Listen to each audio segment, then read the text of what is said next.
Yes, guys, how's it going? Welcome back to All for United. This is the greatest show in the world, All for United Uncut, featuring a little new setup for me here. So it's trying to counteract the lag. So if anything happens, bear with. Hope you're all doing all right.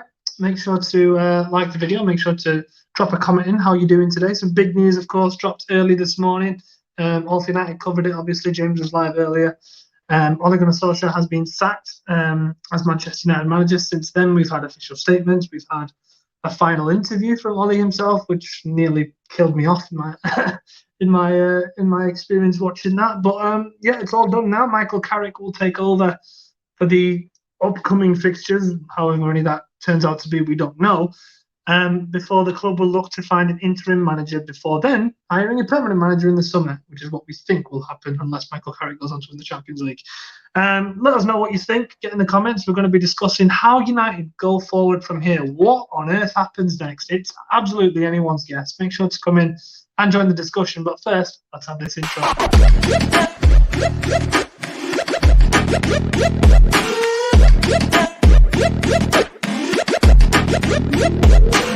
Click subscribe to get daily Manchester United content from passionate Reds, only on All for United.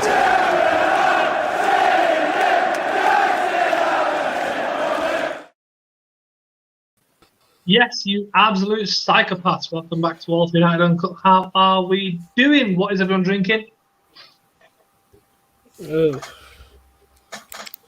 Water. What do I call this?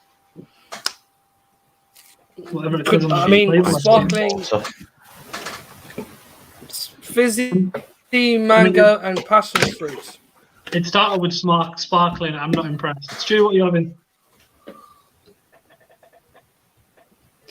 What is that? Mute your melon. Yeah, I can see a big mute icon.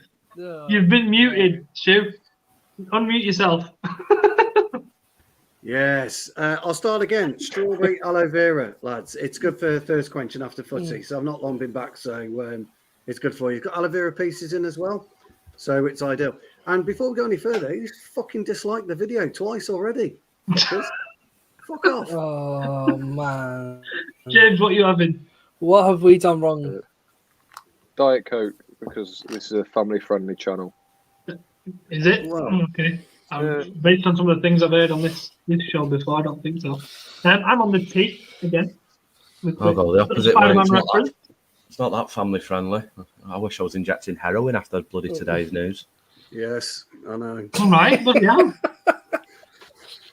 That's the bit Anyway. over the top there, Callum. Anyway, let's Not over the just top see enough. who's in the comments. John Gray's here, just taking a piss, as always. Johnny, Andrew Wall, how are you, Andrew? Drinking all these tears, says John. Right then. Evening chat, says Fred Woodward. Connor in the comments says, Ahmed, you couldn't get more posh if you tried. Connor, please Where do you live again, understand me Ahmed? and you are in the same boat. Huh? Where do you live, Ahmed? I live in London. I live in the south of London, to be precise. Mm. I won't give away exactly where I live, otherwise I may get some interested participants smashing my windows or TPing my front door. So I would just say London, south, that's it. Fair enough. Okay, he's not going to give it. I heard if this video reaches 100 likes, he'll give out his address on the channel. oh, That's just what I heard. Vipul's also here in evening, well, morning here in India. Categorically Big deny up, those rumours. big up. Early morning, watching All for United Uncut. Love that. That's true. Heroin is no joke. Oh no, it's not heroin. It's heroin. Who's the heroine? That's a little play on words there. Anyway, let's get into the discussion. Obviously, Ollie's been sacked. The inevitable has happened. We've already reacted to, Ollie's sacking itself, but I want to start off on a more reflective note and talk about his time in charge. So we'll go one by one maybe and say something positive. What was your favourite moment about Ollie's tenure? Because we've all been talking about what's been going wrong over the last few weeks and especially over the last couple of months about what's wrong with Ollie in charge of United. What did he do well? Let's talk about that. Some good times under Ole Gunnar Solskjaer. Go on, everyone just chuck in what you feel. Every time he beat City, every time he beat Liverpool, every time he beat Chelsea, all these big teams that he could actually beat, yet all these fans said that he couldn't. He was a good manager and a good guy, and his all-round tenure was my favourite moment. He ultimately deserved the trophy, but it wasn't to be. It was a fine margin of one penalty that stopped it. It's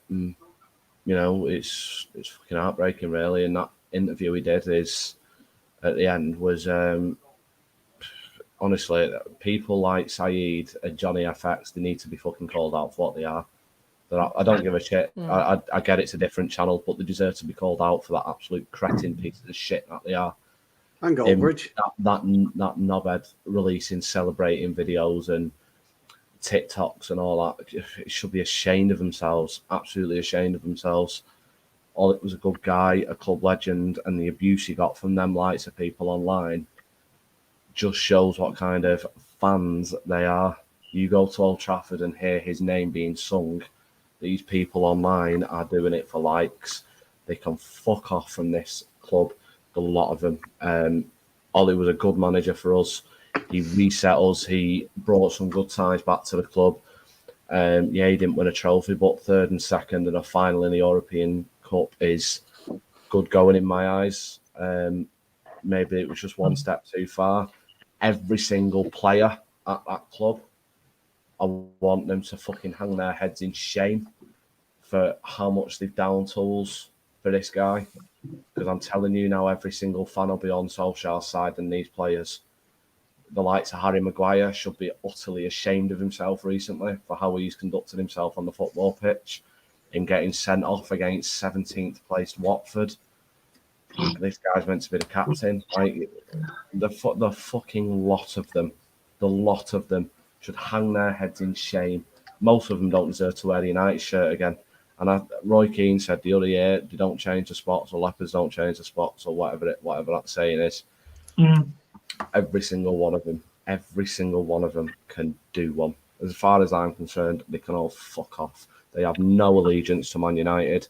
They have no allegiance to me, and I will stand by Solskjaer and scream and sing his name every time I'm in Old Trafford. And these cunts online can fuck off. I have to disagree with you there. Loads of comments coming in. Keep bringing in the comments. There goes the family-friendly channel bit that I was talking about. I know. Yeah. Shiv says nothing beats the moment in Paris 2019. I think that's up there. I think big games in general, like Callum said, all these teams that we thought, or other people thought that Ole wasn't able to compete with, or wasn't on a tactical level with, we used to go there and play well. And I think that's a big part of why we started to realize maybe he wasn't up to scratch anymore, because in those big games this season, we weren't really on the same foot as them. Whereas before, we used to go, you know what, we'll have a go at you. We're Man United. We'll go toe to toe. And I think that's probably one of the biggest takeaways from it. He made us believe in those big games, and that Paris one's a perfect example. Any other? Yeah, I'll go. I'll go. Look, Ollie's been associated with Manchester United for 18 years, not just 3 years. He's been associated for 18 years. The guy is a club legend, and I've elected not to do the last couple of shows because A, I was upset, and B, I'm absolutely fucking fuming. I am livid beyond fucking words, apoplectic with the way that a manager of our club has been treated. Not just a club legend, but a manager of our club has been treated. And I've said it before, I'll say it again, I've said it a million times about player responsibility. And I got the snide comments. You don't know what you're talking about. It's all about the manager. It's a lack of coaching, a lack of this. And they fucking abuse him. They foul mouth abuse him. And then today, they're fucking hypocrites. They're hypocrites. The amount of messages that were saying, "Oh, I'm sad to see Ole go." Fuck off. Go and support someone else, because we don't want you fucking lot anywhere near our club. And you guys know who you are. I'm not going to name names, but you know who the fuck you are. You write these fucking coaching threads. You don't know what you're fucking talking about. Nobody knows what it's like to be an elite manager.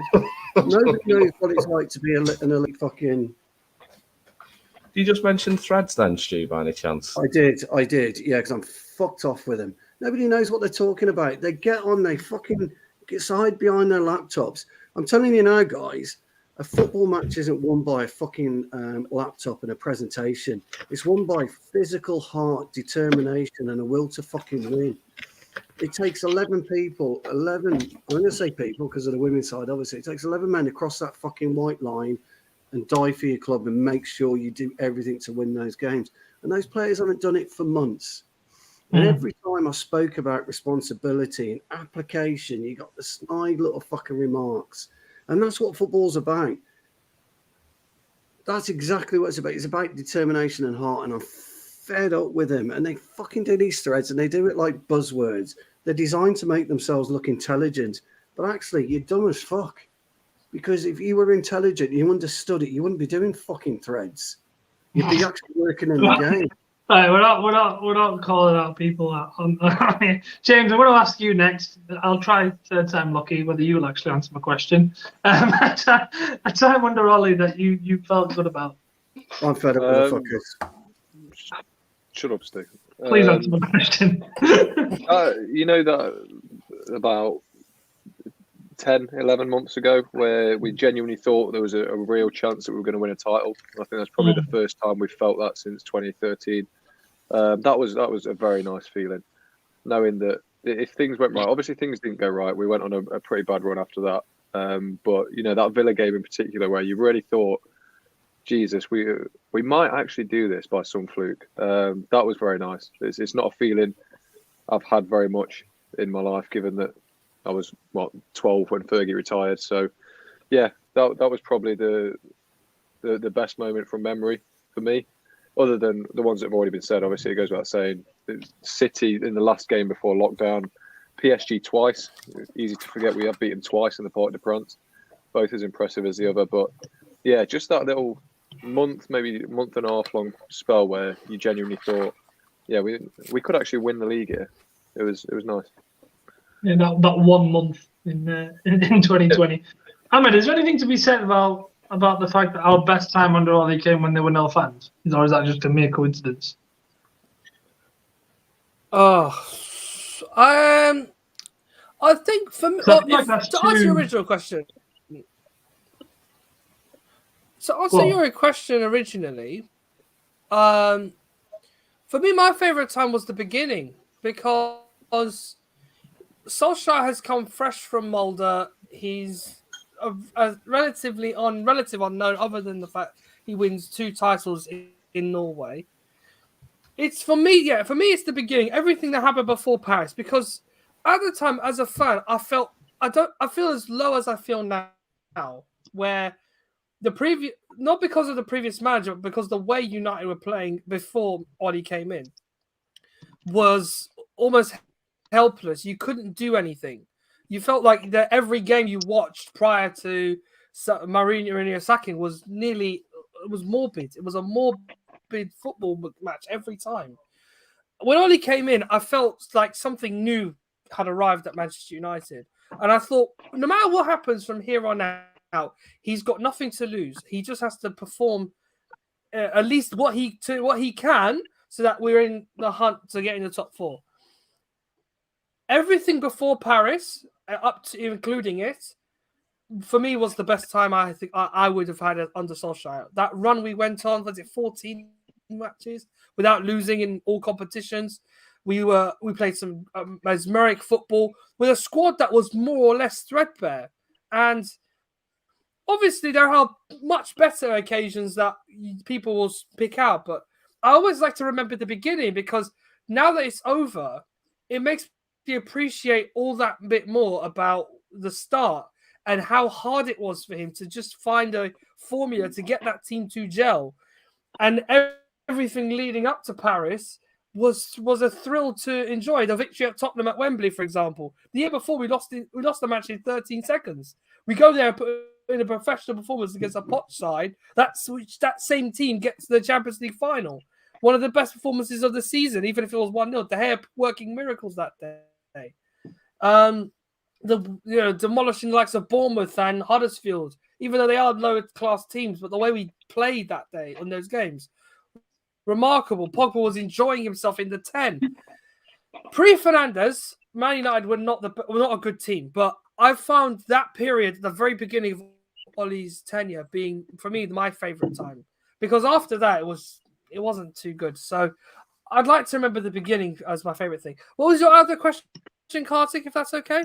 Whether there's any coincidence or if there's anything to be said about the fact that probably our best run of games, our best form was with no fans.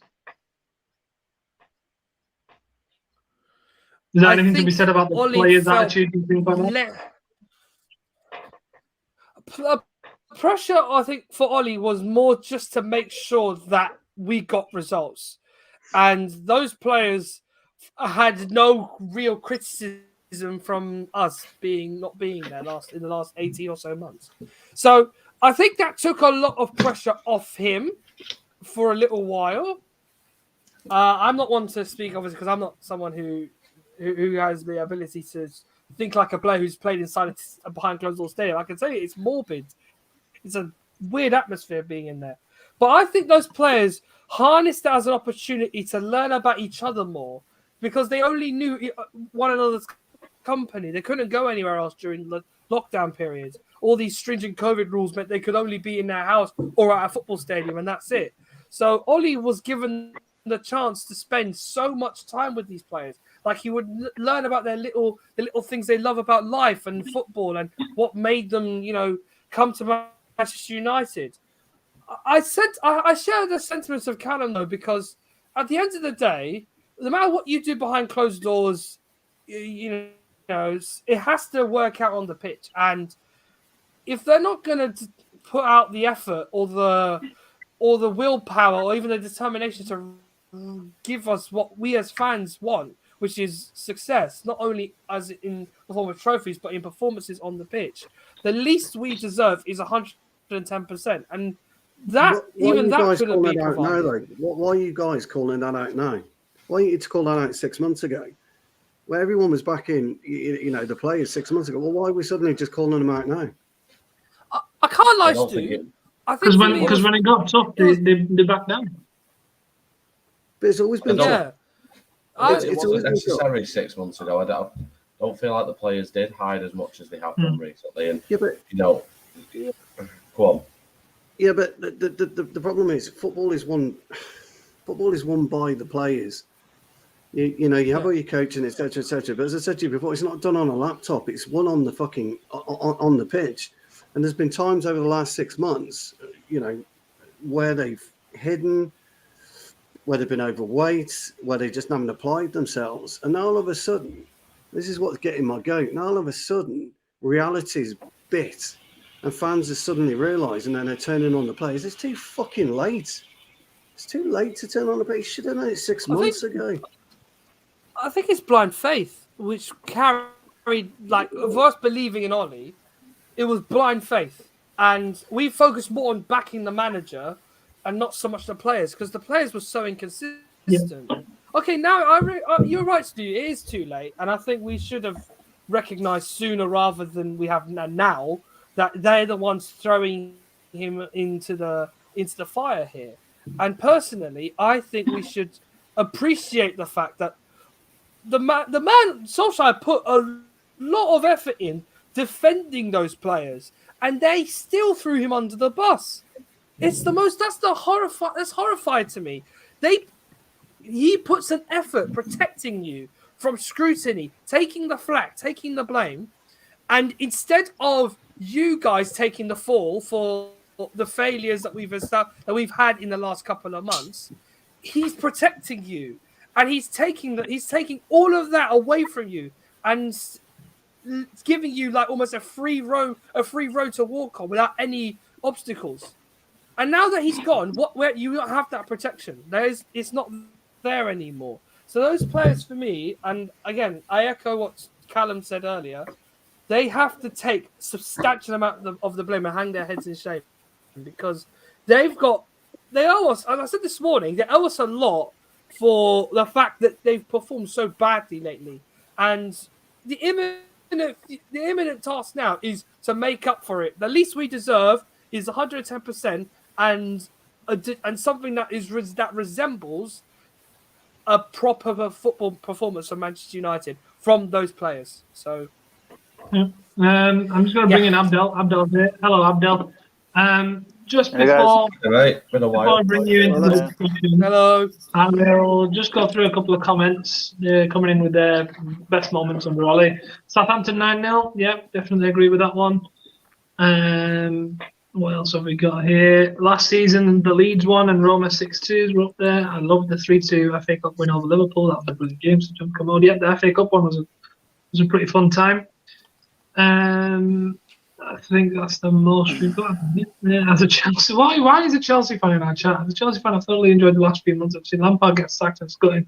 Sometimes it takes pain to move forward. The hashtag inspiration. Also, James, just while we're on the topic of John Gray, there's a comment here I'd like you to confirm. James rang me last night, crying and sobbing, Ollie's at the wheel over and over, and said, "I've just passed my driving test, but I hate wheels now." Is that true? Yeah. John Gray has never told a lie in his life, so I can't possibly deny it. So I was his own absolute bit. Poor James, I mean, I don't catching in blame 4K. I think we all were. So can I just mention something, Karthik, about Chelsea? It kind of comes into it. The abuse that Ollie's kind of had over the past 3 years, really, but mainly in the past couple of months. Like, it's a genuine, it's a horrible stain on Man United's fan base. Like, you know, Chelsea saw a club legend of theirs get nowhere near the level of what Solskjaer's done for United.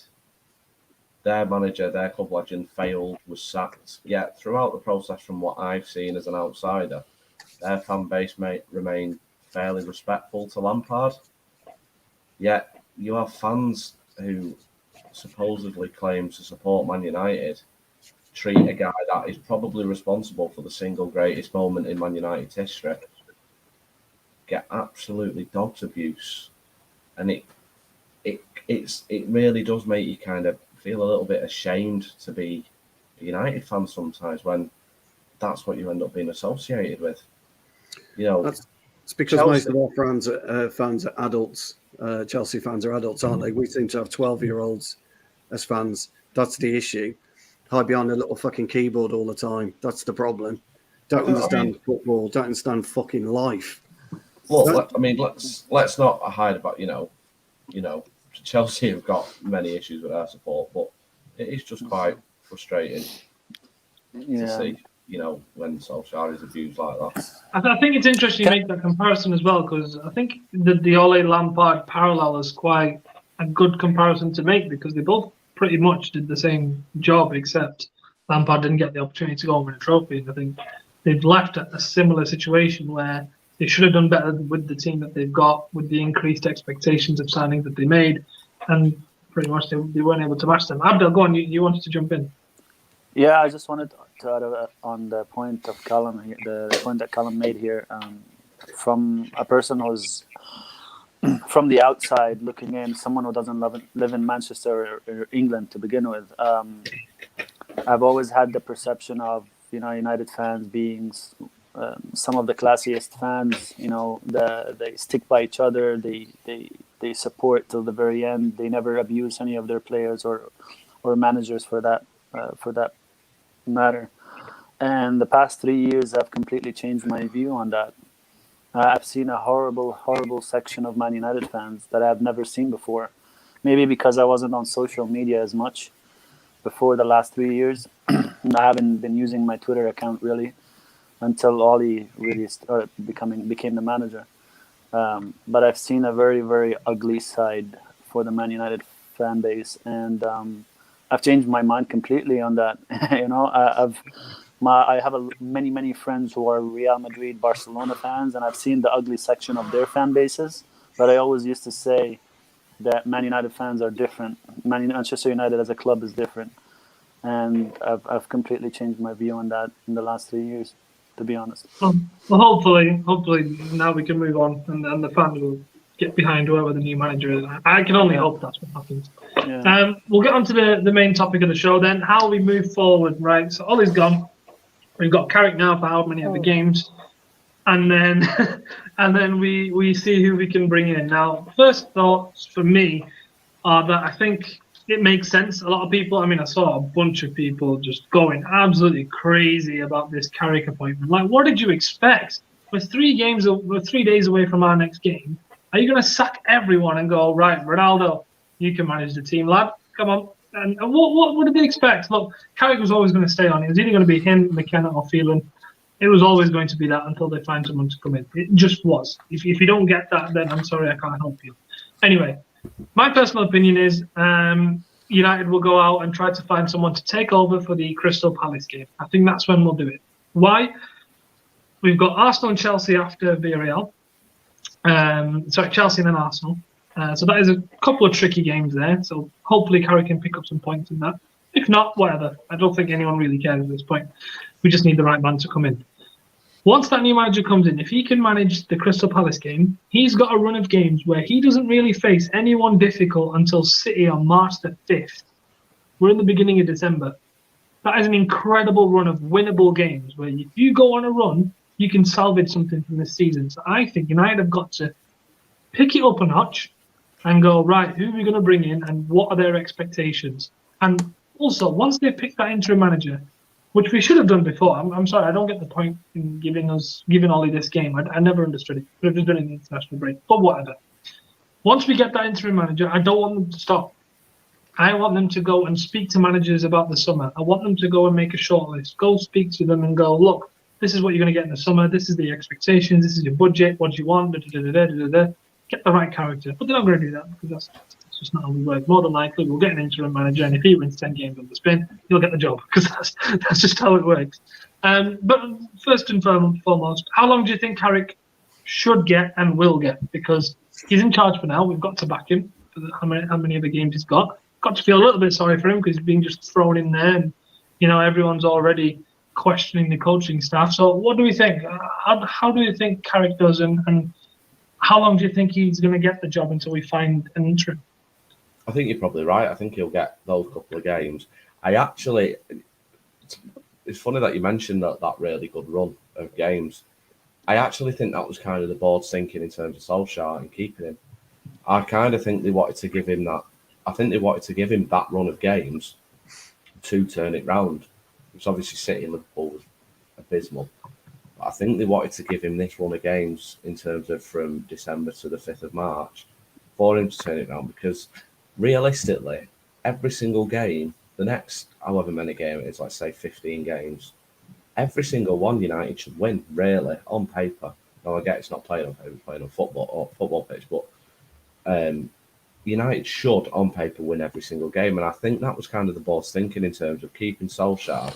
He'll turn it round. We'll be back up top 4, top 3, top 4, and then we'll regroup. And then by the time March comes and we've got that rough game, that rough run of fixtures, it'll be all right because the confidence will be back. We'd have played well against these lesser sides, so-called lesser sides. But obviously with the Watford game and us playing a team that will probably get relegated and being absolutely stumped from them, I think that's what made the board act, the fact that we did get battered by them. Ultimately, I think Carrick will probably get the next couple of games. Like you said, we have got Villarreal on, is it Wednesday, I believe? Tuesday, sorry. That's what I mean. We need somebody in charge for that. You can't just sack everybody and, just say, Maguire, go and coach him because he can barely fucking kick a ball at the minute. But, yeah, Carrick could probably get maybe this game in the weekend. And I think over the net, I'd like to think there is some kind of competence now with Darren Fletcher and John Murtough there. And over the next week or so, they'll be looking at some kind of shortlist to bring in. How competent they are, I don't know. Can't really say. But, Carrick will probably be in a week in terms of interim charge.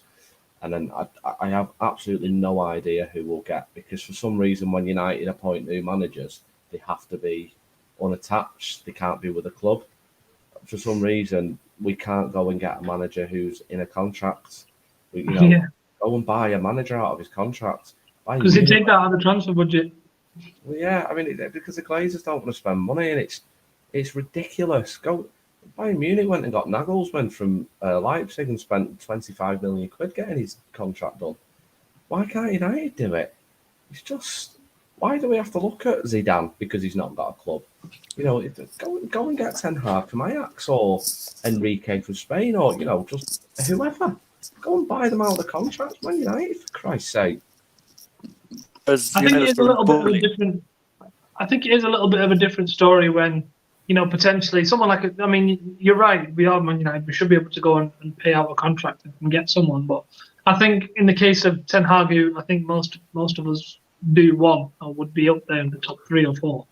I think he just has a natural respect and will say, "I want to come on at the end of the season." Yeah, I think I do get what you mean.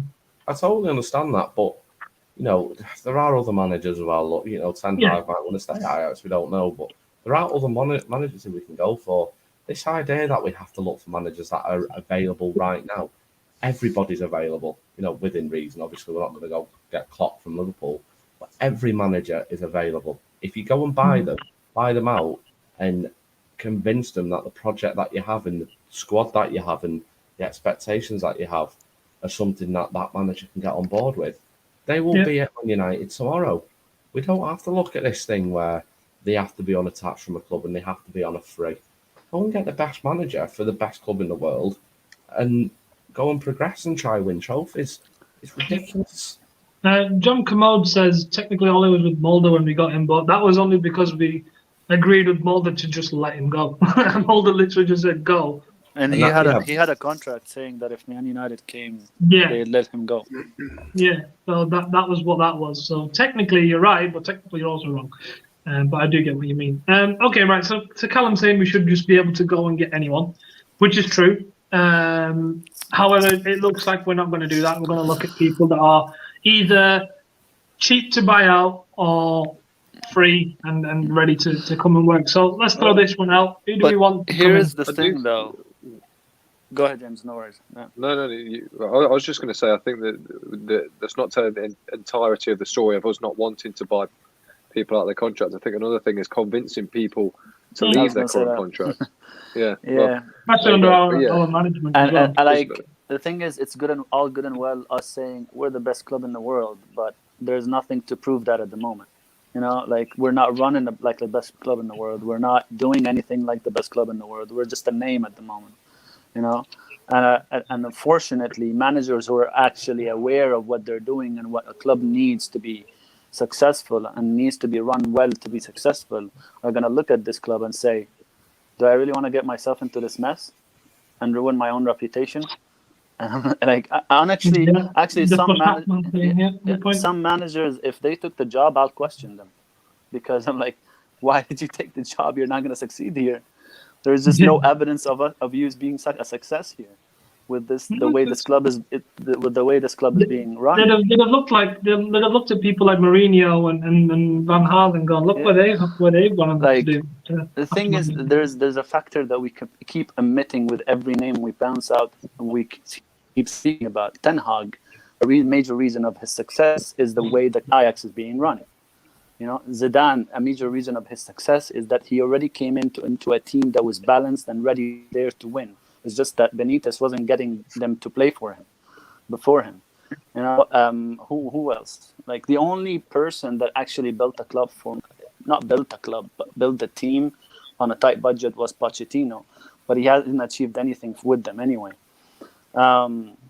So managers who are like a Klopp, we tried to convince him to come to United before Liverpool, and he didn't. He probably looked at the club and the way it was run is like, yeah, that's not for me. You know, so it's like I said, I would question any competent manager as to why he's coming to United when United are being run the way they are being run. You know, so the problem starts with the root causes, man. The root causes are the Glazers, the board, and the way their club is being run. We'll discuss some of the potential options. Oh, we've had a super chat. Thank you for that.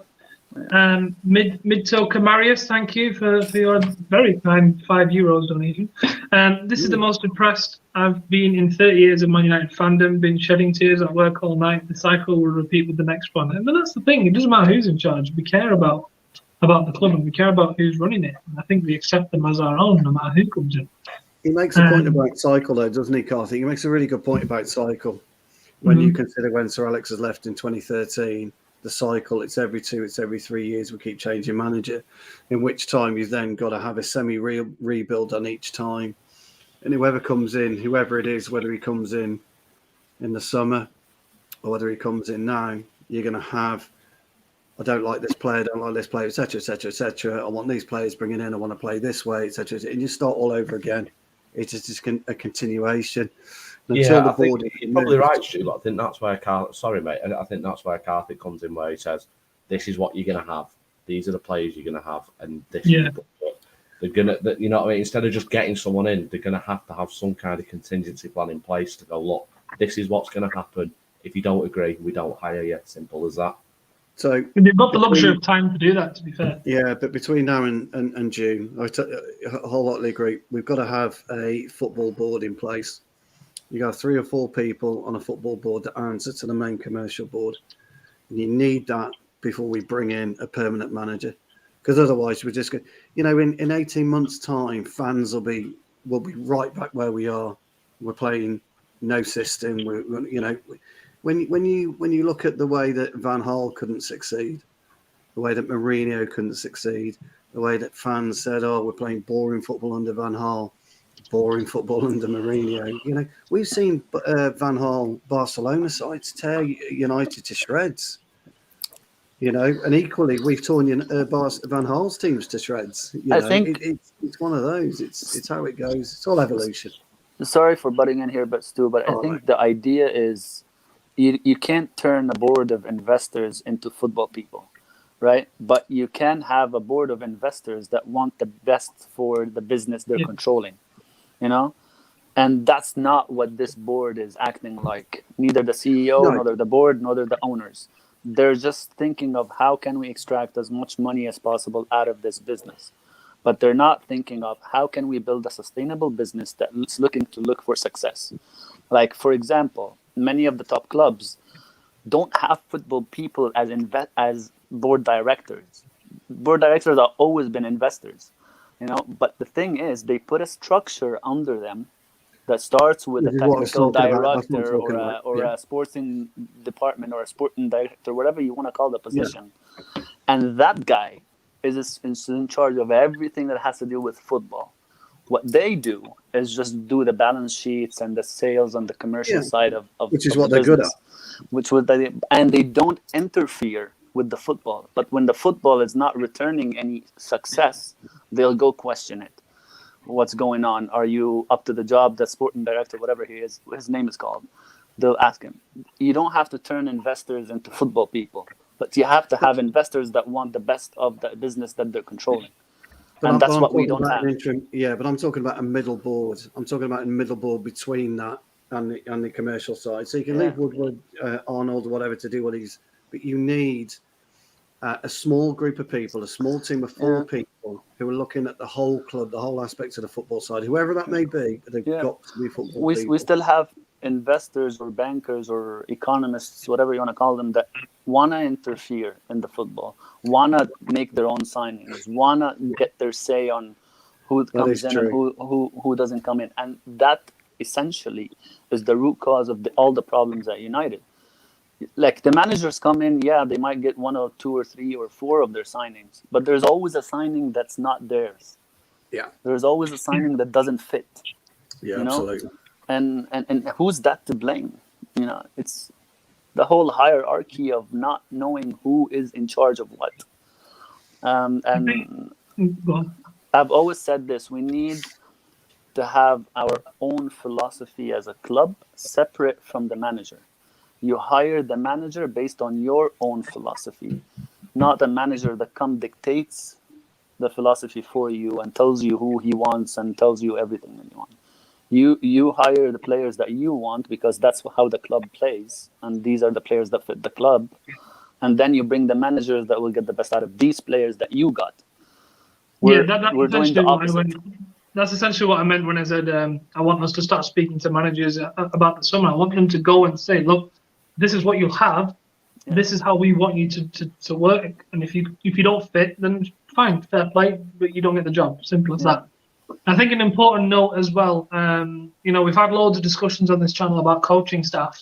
We've got to remember that it is likely that Phelan, McKenna, Carrick will all stay because they're not going to appoint a new coaching staff for the interim and then appoint a new one for the permanent. So when inevitably they stay on, I don't want to see people absolutely rage. I saw someone earlier today, I'm not going to call them out.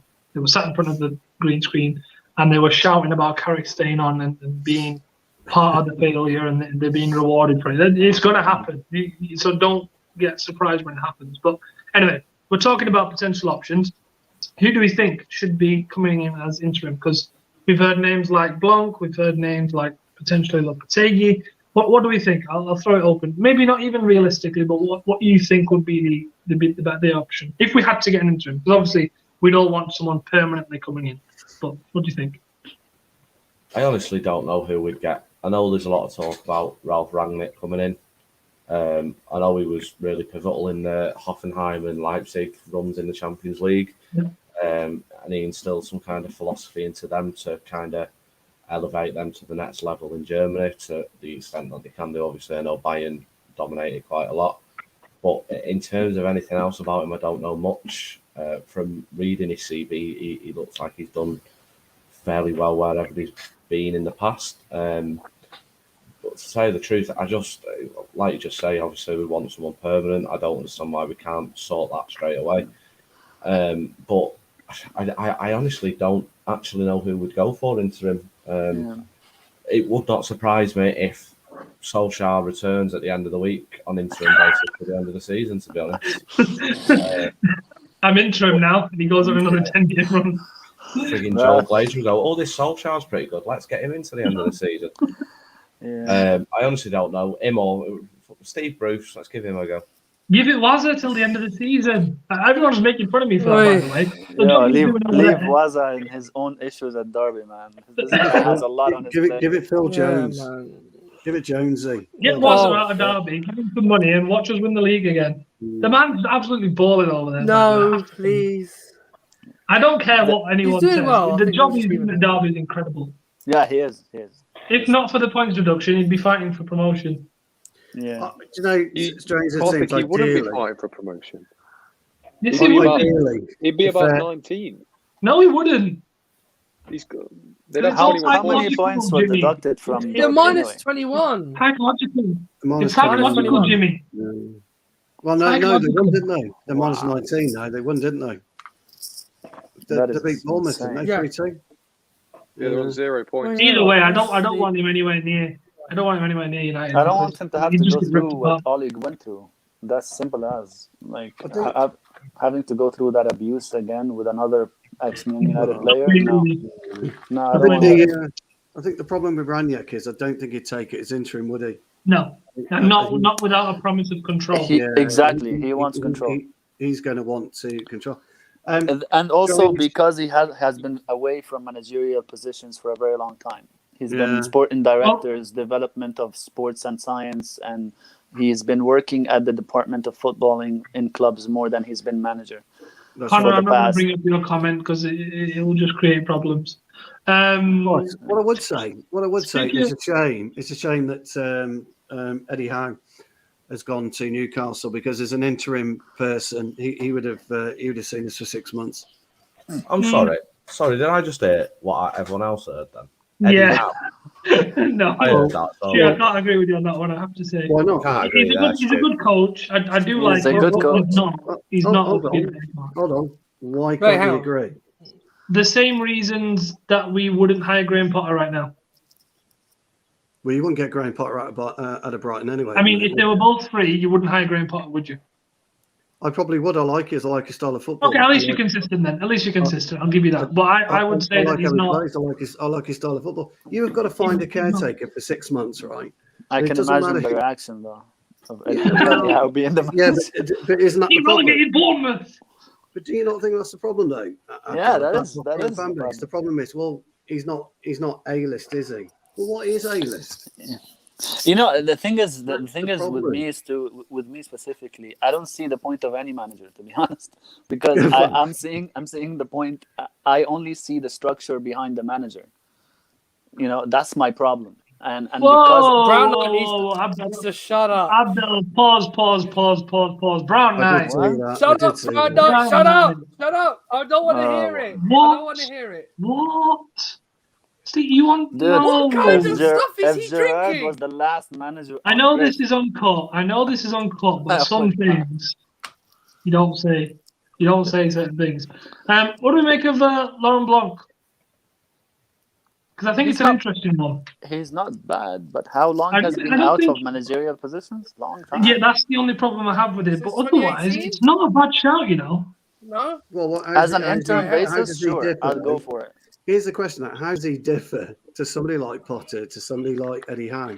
Because for me, right, the reason I disagree with you on the Potter argument is because they've not been at that level yet. And you may argue that, you know, how can they prove themselves at that level if they're never at that level? That's a fair point. I just feel like before Manchester United go and get someone, it might just be an elitist thing, but before United go and get someone, they have to go prove themselves at that level. I love you to bits, mate, and you know I do. But I think it is elitist. I do think it is elitist. I know, I agree, it is elitist. I really That's probably do. why. And it's exotic, isn't it? Laurent Blanc, it's exotic, it's elitist, and it's a real problem. And I think all football fans at the helm of any club, look, Newcastle fans didn't want Eddie Howe. Obviously, we know all this. Nobody wants Sean Dyche at the club potentially, but you've got to look potentially at what there is right now. The question was, who do we get right now? Well, who could we have got right now? And people will say, oh, well, Conte was waiting in the wings for us. Okay, he's not pulling up trees at Tottenham at the minute, but maybe next year he will. You just don't know, do you? Is what I'm getting at. You just don't know. These guys, likes of Eddie Howe, likes of Potter, they're not exotic, but they've gone through years of qualifications to get to the very top as to where they are. You don't just walk into a Premier League job. You've got to have, you've got to put the graft in. I mean, somebody said to me the other day, why don't you give Patrice Evra a go? He can't manage in the Premier League. He doesn't hold that super license yet, or whatever it is, the elite license. We're working through it at the moment. Yeah. Somebody was saying about Dwight York. I know these are all ex-players and that. Quinton Fortune, bless him, and Patrice Evra, they're doing their dues. They paid their dues. Quinton Fortune did the under-23s. Very, very highly thought of right now, as a coach. But sometimes, I'm just throwing a name out there. Eddie Howe wouldn't be anybody's cup of tea. Brian Potter wouldn't be anybody's cup of tea. I get that. But you're talking a 6-month short stint. If you've got the choice between Carrick and Fletcher at the moment, which everyone's berated, everyone's berated Carrick, in the fan base, then why wouldn't you give somebody a chance? And this is the problem. I think it is elitism right now because we think we're here. I'm happy. It was just a thought process. No, it's a fair point. If I'm being honest, Graham Potter isn't a bad shout, but I think he's a few years off that top level job. I think Graham Potter is an absolutely excellent manager and coach. Yeah. But the problem is, if it was any other club and it was a short-term thing, you probably would go, Eddie Howe, Graham Potter, them kind of likes of managers. But United won't do that. If Eddie Howe was to come in and he went and won 5 games on the spin, he'd be given the job full time because the Glazers would be like, we found our man by accident. Yeah. That is the problem with the board. And that's the problem. Yeah. Do you know what I mean? It is. I'm all for it. I get you. It's a short-term thing, and I guess it probably I think an option. I want to. That is how our board would work. They'd go, oh, well, we'll just give him the job full time. He's done all right. And I want to agree with what Stu said about Potter, but let's hypothetically, if Potter was at a club in the Premier League that were sort of bridging the gap between top 4 and top 6, let's say, for example, being hypothetical here, let's say Rodgers wasn't at Leicester anymore and he was there. He's getting the best out of that team, playing awesome football. They're literally all built like let's say single-digit points off the top 4.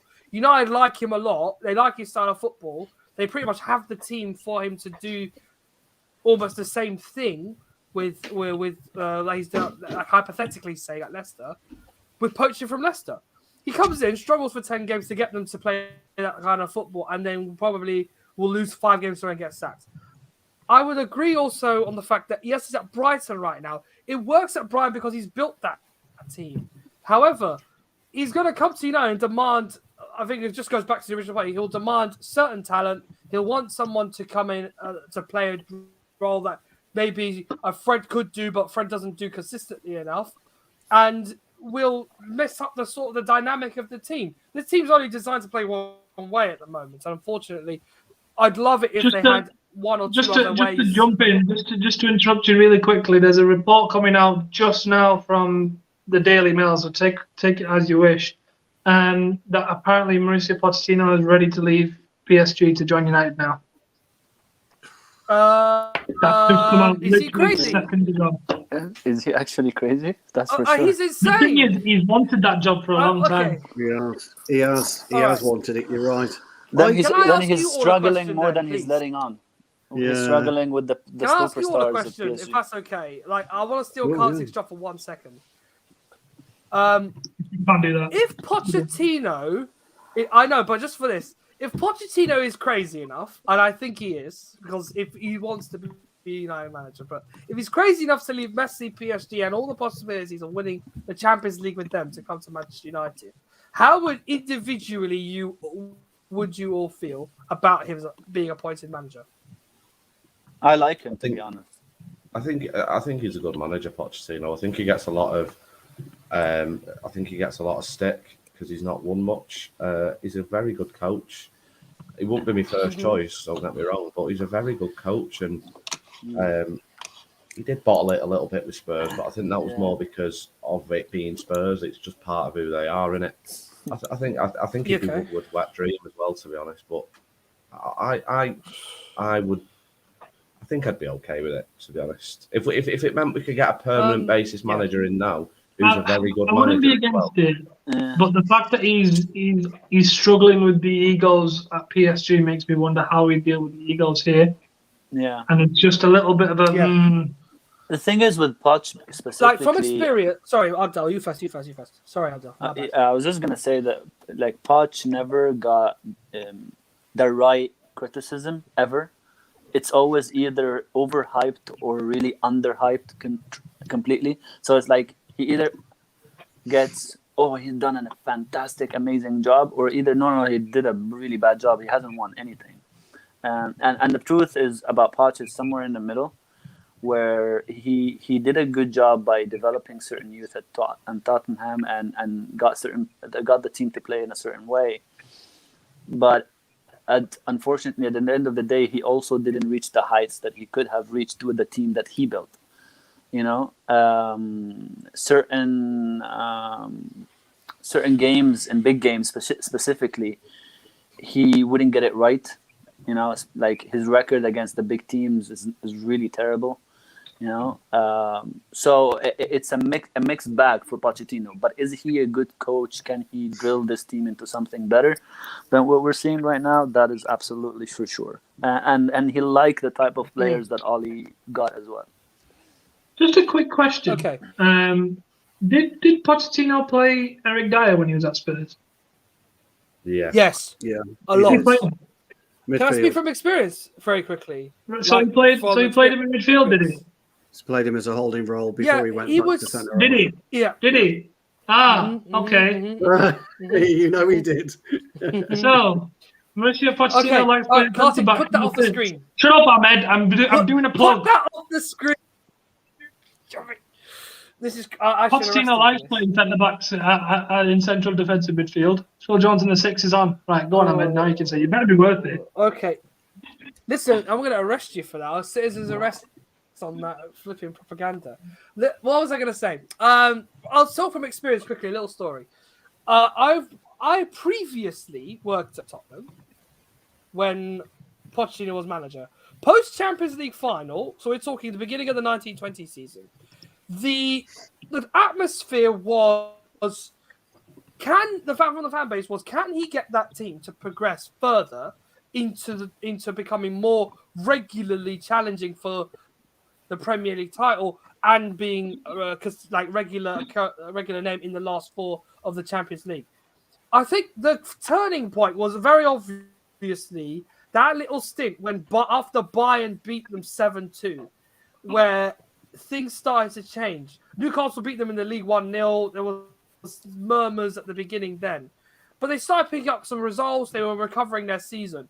And he was sticking with that, the stubborn formation he had, Sissoko, Wanyama, Dembele, one of those four, Dyer in the pivot, and then the four up the front with Nora, Son, Ali, and Dele Ali and Harry Kane. When it started to unravel against Bayern, suddenly the fans knew that was the beginning of the end. He lost the game against Brighton. Sheffield United drew against them at White Hart Lane. The penny dropped after that game. Fans had turned against it, though, more or less when the Bayern match happened. Because they were angry at the fact that, one, Eric Dyer couldn't maintain his level of, the solidity he could have developed earlier on in his career. He looked like a good player playing in that role early on, but it faded as seasons went on. Obviously, the frustration not being able to win a trophy before fans was a big problem. But I think fundamentally, it was that season when he couldn't buy players, still managed to get to the Champions League final, and then the following season only gets Giovanni Lo Celso as a signing, and Tanguy Ndombele. Beyond that, roughly nothing else. He felt like he was underbacked in that sense. And so that leads me to my question then. Why did it all go so wrong dramatically? I mean, it's almost like turning a light switch with Poch. He was doing so well. I mean, anybody who loves football remembers the Ajax win. I mean, Jesus, I can still see it now. And I was on the edge of my seat, and I as an Englishman supporting. But my question is, I think it would be good for us. But what was the turning point? What was the light bulb moment on the switch that went from light to dark with him? Because it went it went wrong at Tottenham. Fuck me, did it go wrong, didn't it? And I wonder what badly, didn't it? Is that a concern? Of course, it was going bad. It would be even before the Champions League final. They were doing really bad in the league when they went to in the same season. They went to the Champions League final. Yeah, they scraped to win against Brighton to get top four. I think it's the season when they opened their stadium.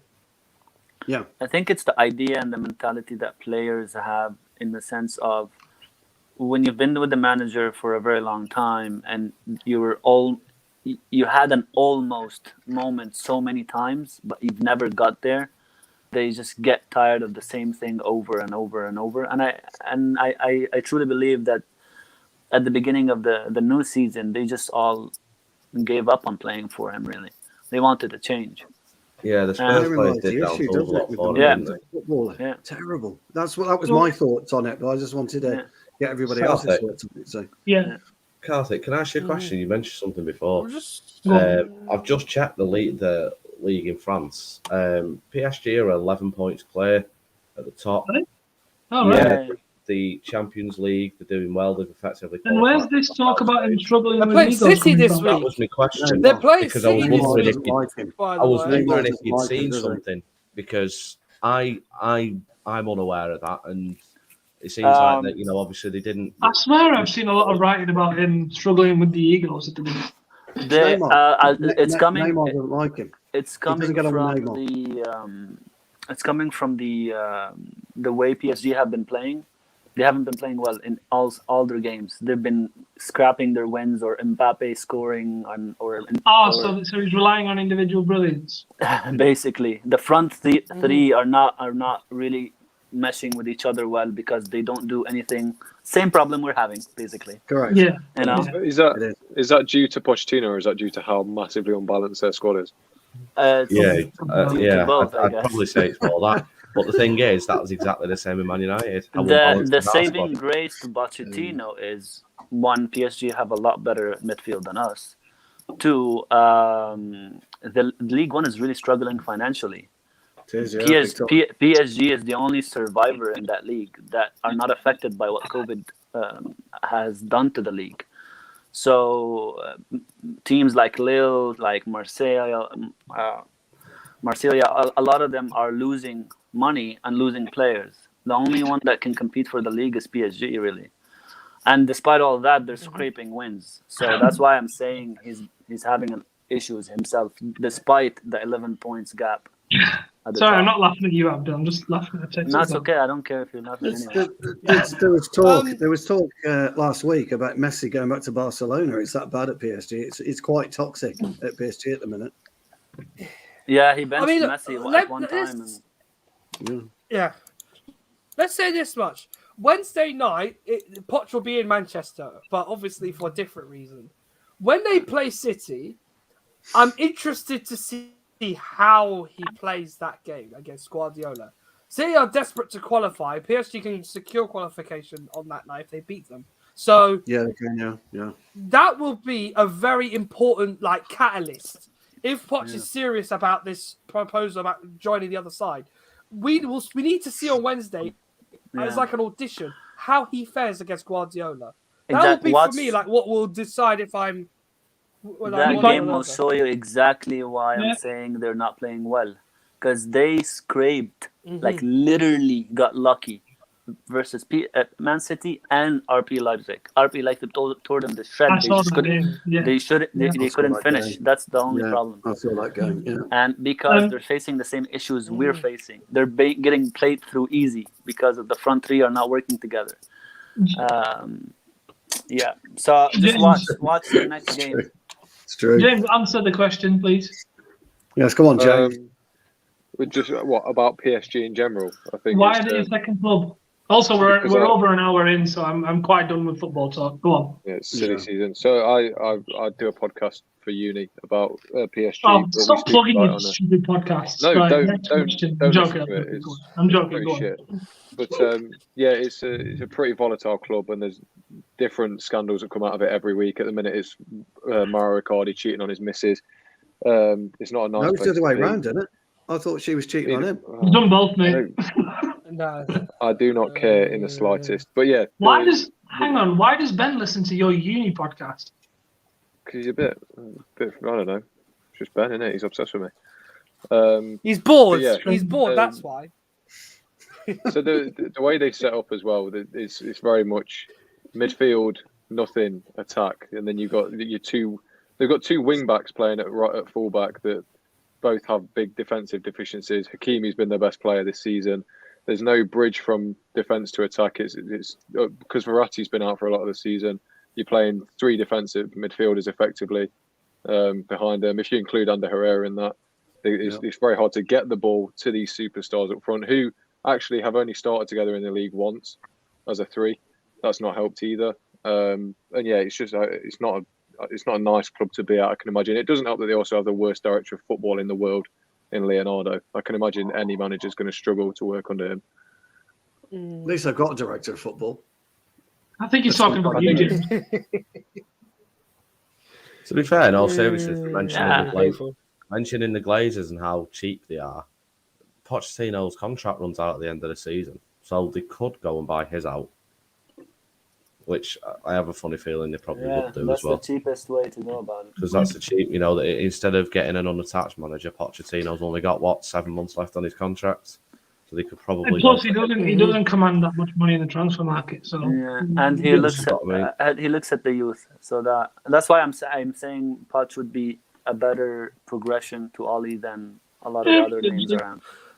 Stu, you played football tonight, didn't you? Yeah. I did, yeah. 3-0 win. What was the score, Stu? Tell us. I want to hear this. 3-0. Quite enjoyed it tonight. I played better than I think for the last couple of weeks, to be fair. Man, your internet is worse than mine. Jesus, man. Last couple of weeks I haven't played so well, but I've got we've got a five-side tournament tomorrow night, so I'm quite looking forward to that. But that's not the big news. The big news is somebody netted tonight, and he's kept it quiet. He's a bit shy, but apparently he netted. He hasn't told me how good the goal was yet. I'm guessing the tap in. Was it Ronaldo? Well, was it Ronaldo turning up your game tonight? Well, he's above you. Let him speak. I don't even think my dad has been this proud of anything I've done on a football pitch as Stu is right now. I am. I'm beaming. It says more about my relationship with my dad than Stu, but regardless. Jesus Christ! Welcome to Jeremy Kyle. Edition. Why is Arteta out trending right now? Who knows? I don't know why, but I'm seeing Arteta out-trending. Twitter. Abdel, stop taking the limelight away from James' Get the goal. drum roll going. Come on. Right, come on. I don't know. I just found it funny. That's all. Tell Who us keeps about your clicking the goal, fucking? Who keeps clicking the mouse? I don't know. Abdul. It's Abdel. James, tell us about your goal. Bloody hell, now. Abdul, I thought I was losing the plot then, mate. Come on, James. We want it all now. Come on, mate. James, He's just hearing tell my us about voice, your Cal. goal. Oh, I just Oh, sorry, James. Oh, we've I lost think he got James. so That's embarrassed with unfortunate. Stu's. That's unfortunate. We've lost James. Oh, That he's is back now. unfortunate, Right, go on, 'cause I James. was looking forward to hearing that. Oh, Go on. you don't deserve to hear about it. I'm going to throw my toys out the pram. No, I hit it from the off-way line and it went in. The keeper had a bit of a mare, but No, you didn't. all right. I scored a goal and it was in my own net. Is that what you want to hear? No, but I want to hear the truth. I told you the truth. I have no reason to lie. The only person I'm trying to impress here is Stu, and he's already proud of me. So what else? I'm do I proud have of to you. do? Don't worry. You scored a goal from the halfway line. Yes. Yeah, in a five-a-side pitch. It's 18 Oh, Can I just point out, you Garth, didn't say that, 5-a-side. since he's been playing, he's never taken a shot from the halfway line. They've always tried to walk it in. They've tried to play ticky-tacky football and walk it in. They don't use the boards. Or he's never taken a strike from the halfway line. He's taken advice. Good lad. Well done. I told you. Fair enough. Getting hope. Fair enough. Well done, Jimmy. Thanks, Karthik. Didn't win, though. Wow. Well, Matt it's scored all Well, right. absolutely bravo nothing to say. anyway. Well, I'm just saying, we- you know. Can we move on? I'm deeply uncomfortable now. You What? look it, actually. Why? Why are you uncomfortable? We're talking about your footballing prowess. What Yeah, but about Karthik I'm being not that good. sacked? What about Karthik being sacked then? Let's talk about that then. I've not been sacked. Well, you say that. I'm not. Has he If anything, been Stu, I might be fired? getting a promotion. Well, There's a mutual termination. Again, that's because. If anything, I'm getting promotions, Stu. Well, would you like to tell the viewers why you're getting promotion? I don't think I can say it yet, so I won't. Oh, okay. Just in case any of my players are watching, because they suddenly appear on my Twitter sometimes. I won't say They're either. not. then. They might be. They're not. One of them commented on one of my tweets once. I was like, "Get the fuck off my Twitter." Well, really? Wow. Yeah, dodgy, very dodgy. Let's just say, my team has not been playing too many games recently, and there may be a consequence of that due to not enough players. That's not got nothing to do with you losing 9-0. No, was it doesn't have Being a anything to do with the 9-0 9-0. loss. If anything, the 9-0 was caused by that of not having enough players to actually do anything. Thank you very much. Right, Stu. You know what? I'm defending my players. They don't deserve this treatment. My lad scored a volley today. They beat their top of the league 2-1 this morning. He scored a volley, so I was chuffed with that. Left foot volley. I was pleased with that. The bottom line of guests in here look really bored. Yes, they do, actually, yes. Well, Sorry. to be honest, I'm tired. I've had to stand outside in the cold and listen to people telling Harry Kane to turn on inside the 80-yard box when he simply can't. So my head's spinning. And coupled with all of the nonsense that's happened today, it's been some I'm still weekend, angry. So I'm still angry. about it. Stu, me and you together, pal, are going to start I our know. football revolution very soon. Don't worry. Don't worry. No. It's just a shame, isn't it? It's such a shame. It's a sad ending. Look, I know I've been a massive supporter of Ollie's, and I always will be. And it was the right time to change. I just feel sad. Yeah, I wish some of these players had fucked off with him, to be honest. I teared up watching this video, man. I couldn't. Wow, Yeah, you know honestly. what? Fuck you, Abdel. Watching other videos. I bet you were watching other channels while you were on air, weren't you? Karthik, there's good love between us, but take this. To be fair, a lot of people have been waiting to do this. We need to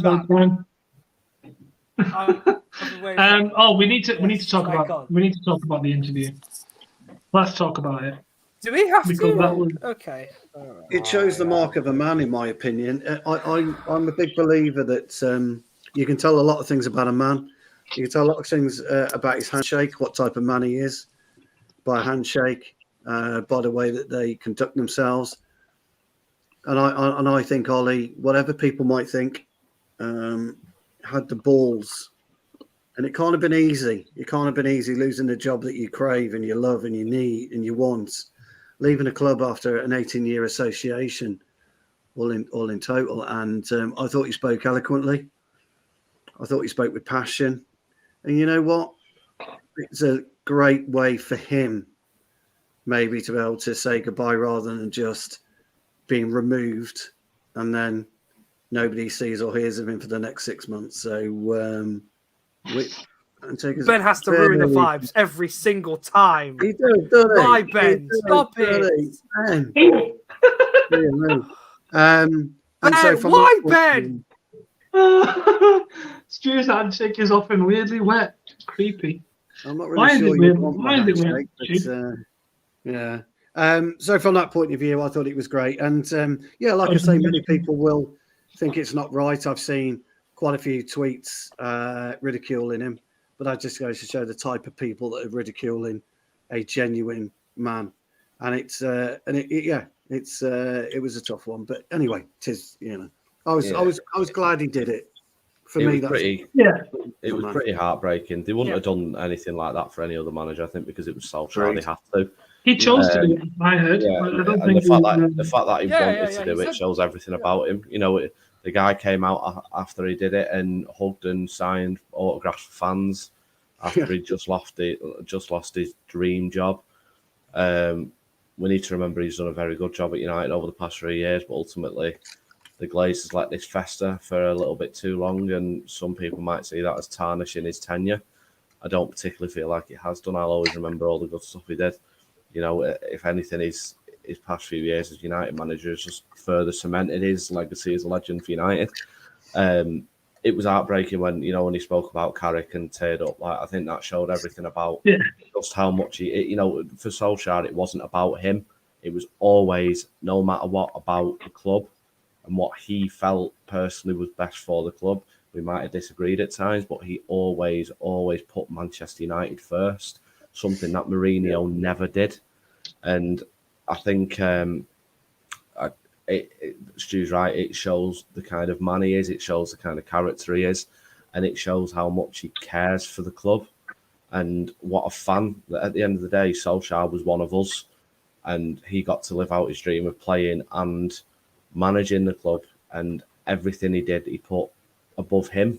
He put it for the best interest of the club, and I'll miss him. He's always going to be sung. His name's always going to be sung by me and many others at Old Trafford, and he'll always be welcome back. And I think proper fans will recognise the kind of guy he is and the kind of job he did do. Anyone that says different is simply wrong and shouldn't be listened to. The guy is a legend, and I absolutely love him to death. I wish him well, and it's just a shame it had to end like this. But like growing up, when I grew up, he was my favourite player growing up. So when he took over the club, I just thought it was amazing that he was returning. It went as well as it did, and then ultimately it ended like it did. But you know what? It was a dream come true for him. It was a dream come true for me to see him managing, and the guy will always hold a very special place in my heart and in my head for who he is and what he's done for Man United over the past 20 years, 25 years. Yeah. I mean, I don't really know what to add to that. Abdul looks like he's tearing up just listening to what he said.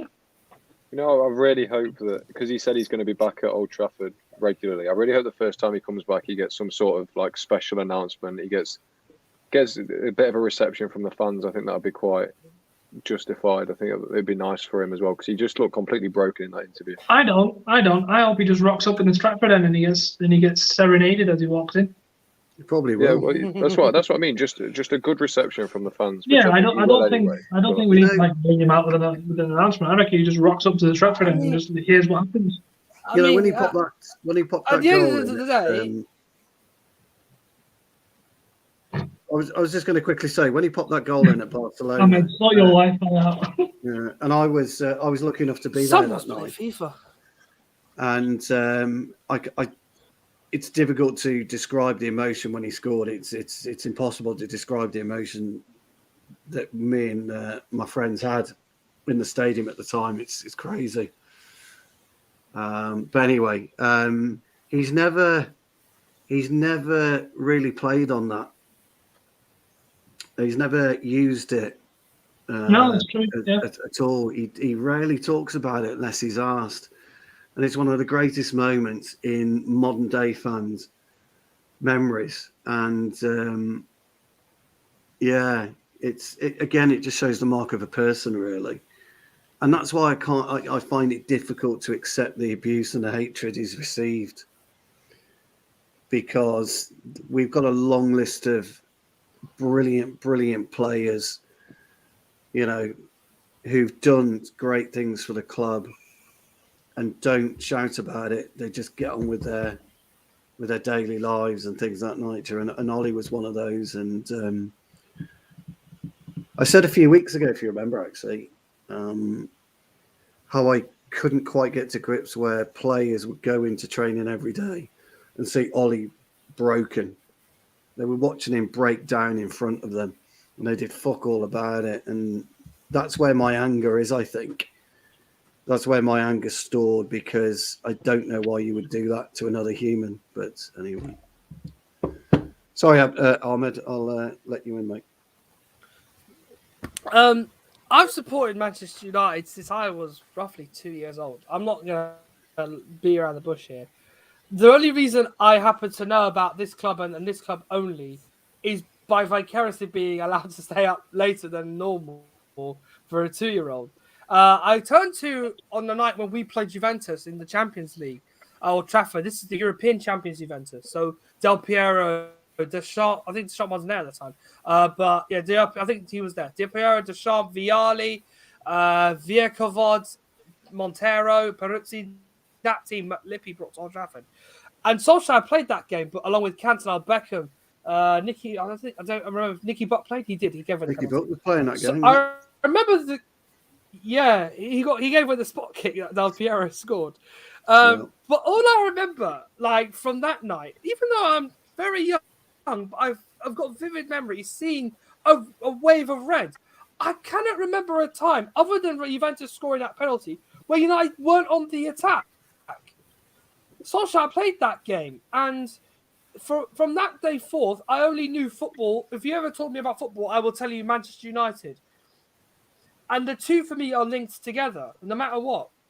And since then, I've seen the highs, the lows, the good days and the bad. As I'm sure many before me have with our relegation in the 70s, the loss in 79 against Arsenal.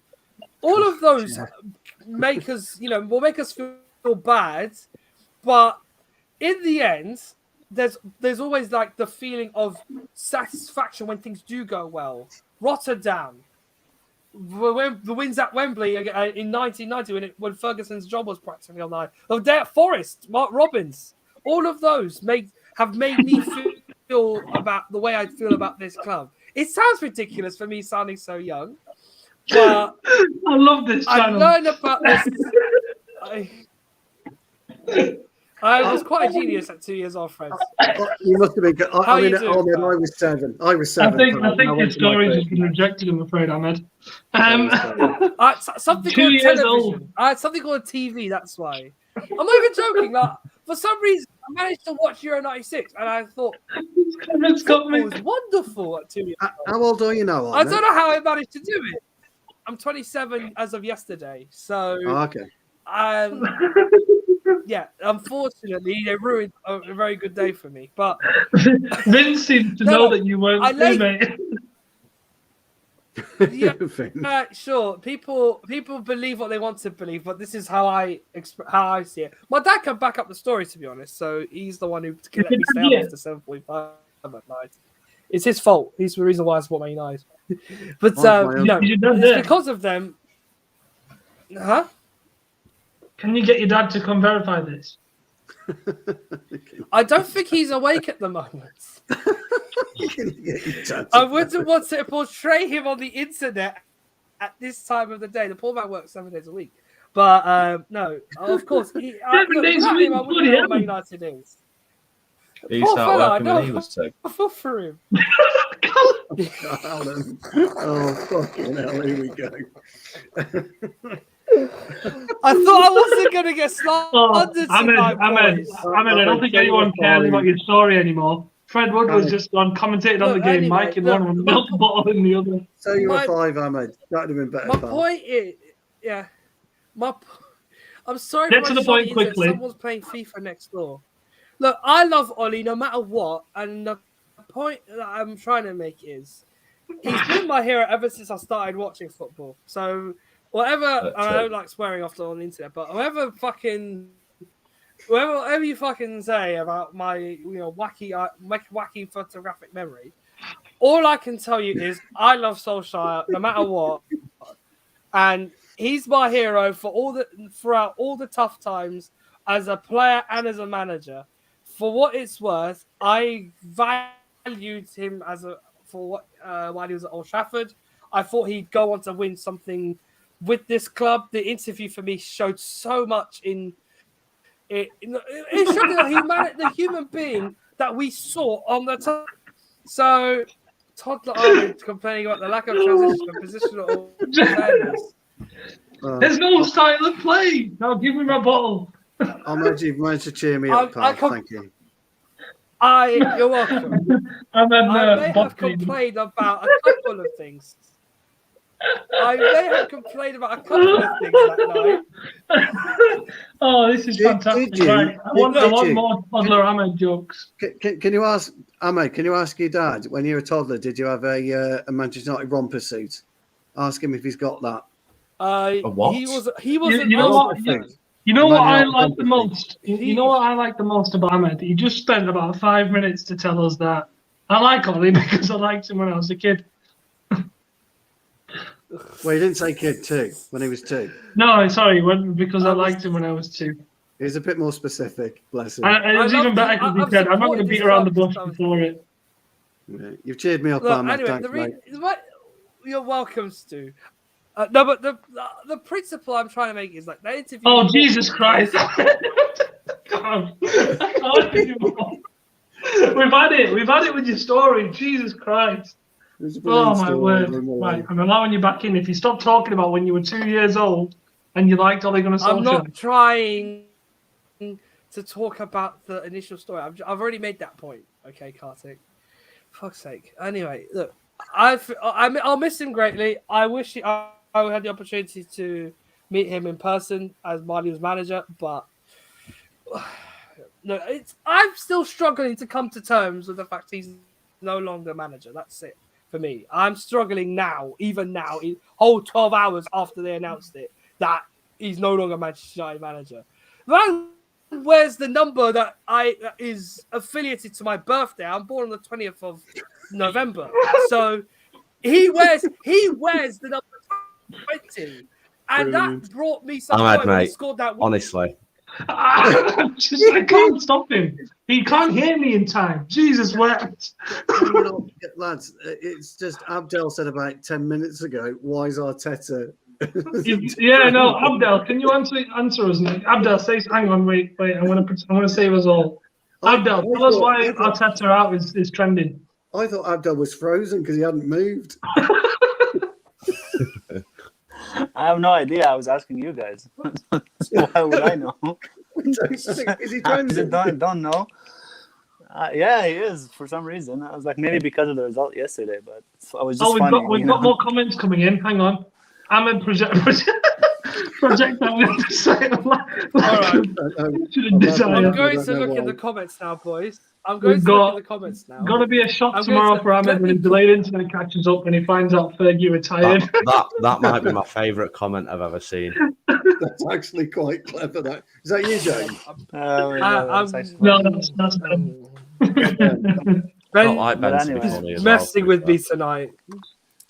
Yeah. Ahmed, not Ahmed. Abdel, have you found out why it was trending? No, and I don't care. Probably because he lost. Asking. Probably because he lost 4-0. Arsenal lost 4-0 to Liverpool, didn't they? No, but I thought everybody was on the Arteta train. Jesus loved you, Ahmed. Everything is rosy, so I guess not. Everyone was on his train because he beat like Norwich and that, didn't he? Yeah. They play a big team again, and then they get battered. Like, never understand the hype with Arteta. Hey, don't forget Daniel Farker's free. He could come in for 6 months. Because apparently Ian Wright was going in on Ollie and Carl Anka and how they were right and all that stuff. I'm like, okay, just, keep watching your team, man. Just stop sticking it to Ollie right now. Someone do me a favour. No, actually, let's not do that. I don't want to go into that. Never mind. That's dangerous territory. I'm not going to do that. About the video, though, it was very sad. Like, it was a very sad day. Actually, watching him tear up in the video was quite emotional. I love the man. Him and David Beckham were my favorite two players growing up as well. Was that when you were 3? No, I wasn't 3. That was before I was born. Kartik, I'm going to kill you. What? Hold on. You didn't know they were your favourite players before you were born? What's going on? What's all that? Well, I knew about them when I was in my past life, Abdul. Exactly. What is going on? Come on, Abdul. Kartik, I'm going to hunt you, mate. I'm hunting for you, mate. I'm hunting for you. I'm coming to find you. I was around 7 and 8 when I started following United. That was in the what's it called, 97, 96 season. Jeez, I feel old. Yeah. And Abdul, there's not a chance you're 30. Yeah, not a chance. That's quick maths from you, James. Well done. Thanks, I am mate. actually. Almost like I did an A level in it. Fucking hell, thanks, I Joe. don't know about me. Cheers, pal. Stu, I guessed your age is 40. Oh, that's true. Good lad. Yeah. You're about 20 years old, James. Bloody hell. Wow. Yeah. I don't look at. I look 18. Anyway. No. Well, come Connor, on. no regrets. You might be lagging behind a bit, but Jesus, look at it. Mate, I'm 25. Oh my God! End By the it way, now. that's End it not now. that's not a joke.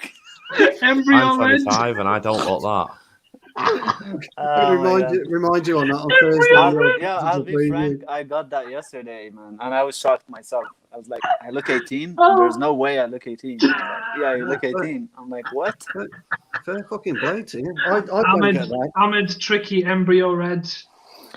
Yeah. But anyway, I guess this stream made up for the sad days. So It's serial.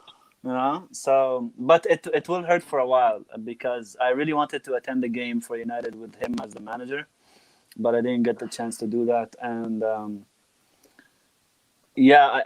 I think the worry for me is that there's a lot of revisionism that would happen right now about what happened in his tenure and what he actually did good or did not do good, and it will all come down to being trophyless for 3 years, so he didn't do anything good. And that's the not worry, I guess. Like, people who actually follow United, actually care about United, will know the true story and how this reign came about. But I just don't like how he's being portrayed right now, because a lot of revisionism will happen, and they will rewrite stories and how it was never good under Ollie and all that stuff. And I think he deserves a lot more credit to the job he'd done for 2 years than people make it out to be, despite all the structural problems that United have and still have.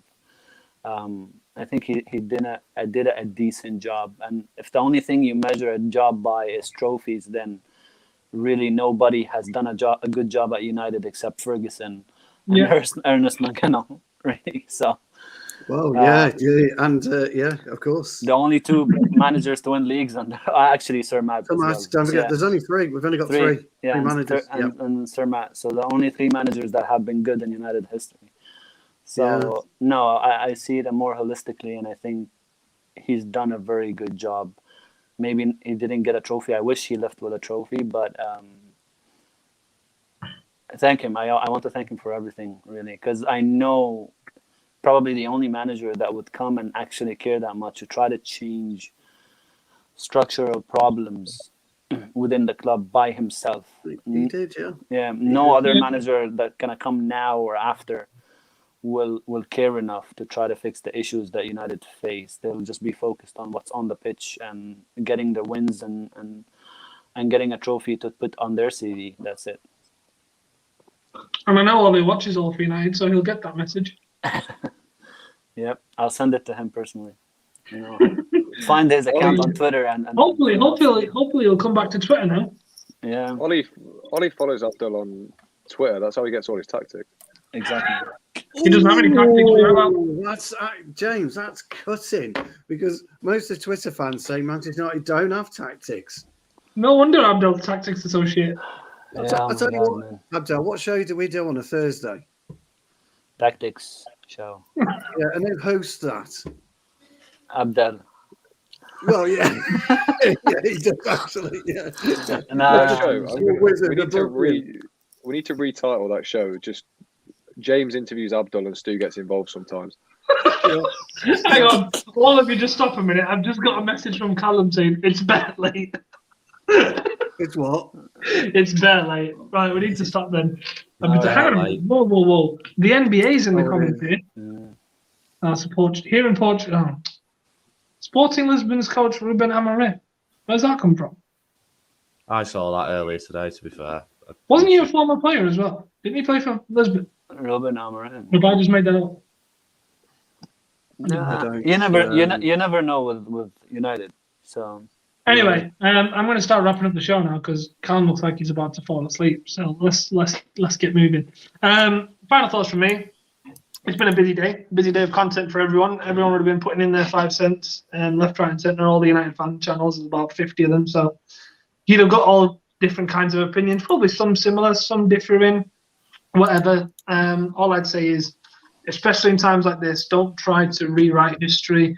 Don't get influenced by the things you hear online. What we say on this panel is our opinions individually.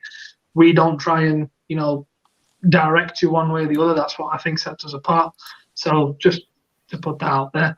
Thank you for joining us so far. Today's been obviously a sad day. All for United Uncut is usually a show where you come and have a laugh, so we've tried to give you that today. But obviously it is a sad day. It is a sad day, so it's hard to maintain that throughout the show. Ole Gunnar Solskjaer is a club legend, and he always will be. That's not going to change. The mere fact that I tweeted about Ole earlier, and I got loads of abuse and also loads of people agreeing with me, and that just shows what the situation was at the club. It was so divided, and I think if not for anything to do with football, to do with our fan base, him leaving now was probably the best thing. Just get us all refocused, reunited, and go again behind the next manager. And right now, that is Michael Carrick. No matter whether you think he should be there or not, Michael Carrick is the current Manchester United manager. So you back him until he's there.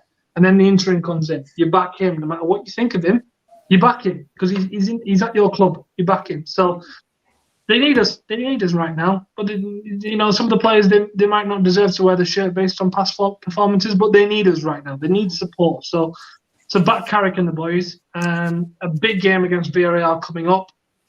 We'll have loads of content surrounding that. We'll have obviously any breaking news that comes out regarding the manager's position. We'll come and cover that as always on All for United. So I'd love to thank you all, first of all, for supporting the channel. Like and subscribe. It really does help us and it tells us that we're doing something right. So thank you for that. We've tried to be consistent throughout Ollie's reign.